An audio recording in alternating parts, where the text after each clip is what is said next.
10 minutos pasaron de las 8 de la mañana, te contábamos hace un ratito, también en las Mil Voces lo repasábamos, que iba a haber una sesión en el Congreso donde se va a tratar el presupuesto.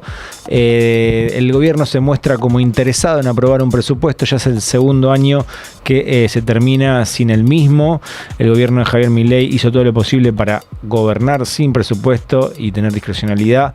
En relación a lo que te estaba contando hace un rato también, repasar que quieren derogar de este presupuesto las leyes que ya se votaron, que se vetaron y que se volvieron a votar, que son el financiamiento educativo y la emergencia en discapacidad. Recién el diputado Maximiliano Ferraro, a través de X, decía que el presupuesto no puede derogarse,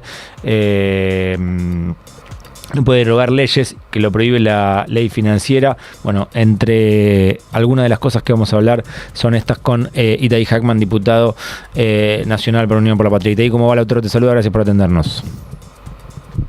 Lautaro, ¿cómo andás? Buenos días. Bien, no sé si coincidís con Maximiliano Ferraro, esto que decíamos hace un ratito, que el presupuesto no puede derogar leyes porque lo prohíbe la ley financiera.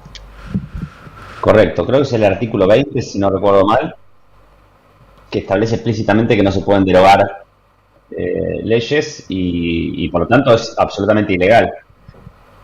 Me parece que esto es algo que no sé si los aliados del gobierno se lo van a plantear, pero es absolutamente irregular y judicializable. Recordemos que lo que está queriendo hacer el gobierno es derogar leyes vigentes, la ley de financiamiento universitario, la ley de emergencia en discapacidad, que fueron no solo aprobadas por el Congreso, sino luego vetadas por el presidente e insistidas por el Congreso, ¿no?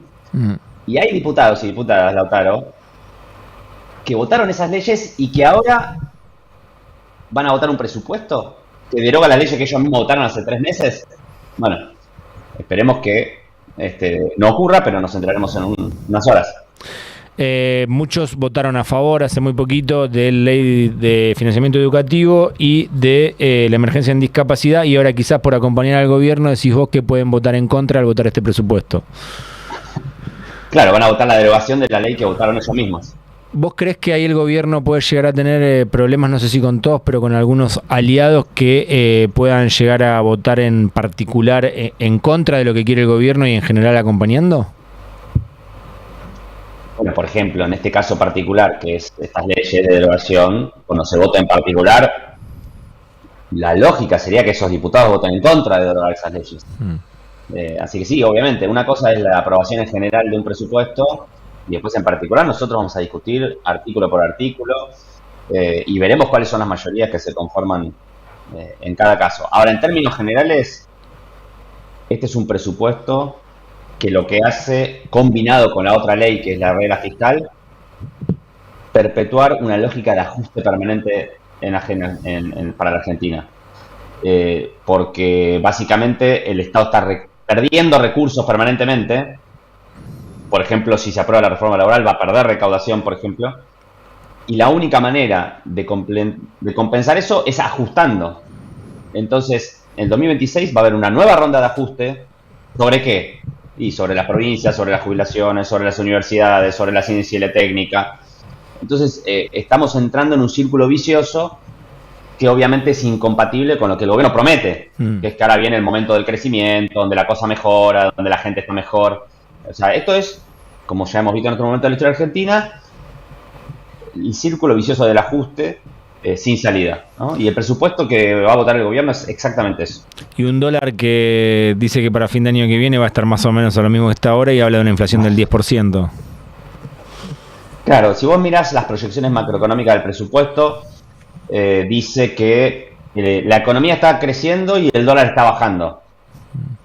Bueno, más bien te diría que está pasando lo contrario. Entonces, todos los supuestos macroeconómicos están mal. Vos me podés decir, bueno, pero los gobiernos siempre exageran un poquito o subestiman el presupuesto. Sí, pero acá no es que están exagerando o subestimando, están diciendo que va a pasar lo contrario de lo que va a pasar. Entonces, obviamente, desde ese punto de vista ya el presupuesto es imposible que satisfaga lo que promete, porque vamos a una economía que va a estar estancada en el mejor de los casos, con un cambio en la política cambiaria que le pone un piso a la inflación obviamente incompatible con el proyectado, siendo que la inflación ya venía subiendo en estos meses, antes del cambio de la política cambiaria que se anunció el martes. Con lo cual es absolutamente imposible que pase lo que el gobierno pronostica. Y en relación al proyecto de inocencia fiscal, ¿cuál es tu visión y qué crees que puede llegar a pasar hoy? No, bueno, es un proyecto, a ver, todo está inspirado en el mismo paradigma, ¿no?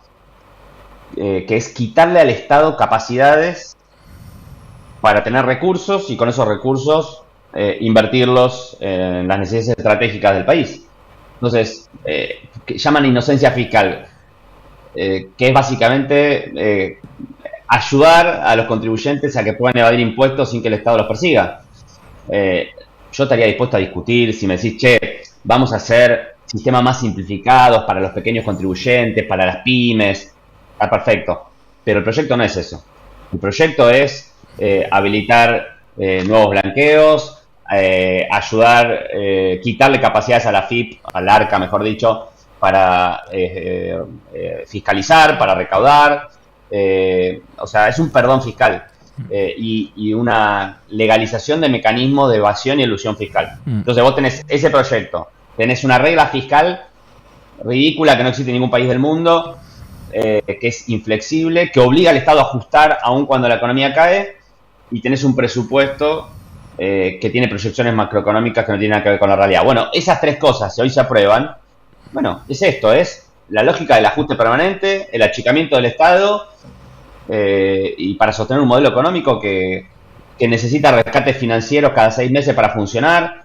O sea, me parece que nada de lo que estamos discutiendo tiene que ver con que la Argentina entre en un proceso de crecimiento, de desarrollo, de mejoramiento de las condiciones de vida. Es más, el costo productivo que está teniendo esta política, que lo vemos en decenas de empresas por día que cierran, 245.000 empleos registrados que se perdieron en estos 2 años.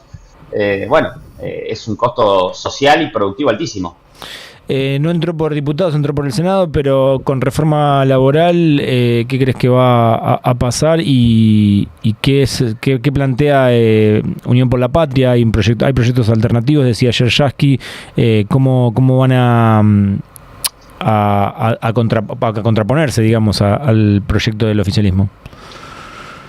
Nosotros en todos los temas estamos planteando propuestas alternativas. De hecho, en los temas que vamos a discutir hoy en la Cámara de Diputados, presupuesto, inocencia fiscal, regla fiscal, planteamos en nuestros dictámenes propuestas alternativas, para no quedarnos en un lugar simplemente de rechazo.